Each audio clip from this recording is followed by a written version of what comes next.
or administrative case laban po sa opisyal ng DOTR na nag-viral online dahil sa protocol plate at VIP blinkers. Gumugulong na ayon kay Acting Secretary Giovanni Lopez. Ang kasama natin sa balitang yan si Rajuman Lestor Aler.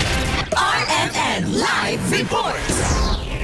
Kasamang Angel, inihayag ni Department of Transportation Acting Secretary Giovanni Lopez na kasalukuyan ng gumugulong ang administrative case laban kay Undersecretary for Internal Audit and Special Concerns Ricky Alfonso matapos na masangkot sa viral road incident sa Quezon City dahil sa paggamit ito ng protocol license plate at blinkers.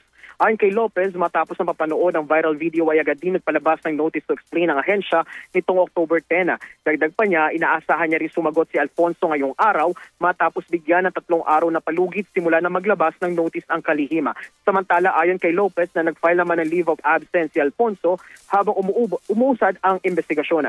Kaugnay nito, naglabas naman ng Land Transportation Office o LTO ng show cause order sa driver ng naturang sasakyan habang wala pa sa ngayong idea ang DOTR kung kabilang ba si Alfonso sa ipapasampina ng LTO.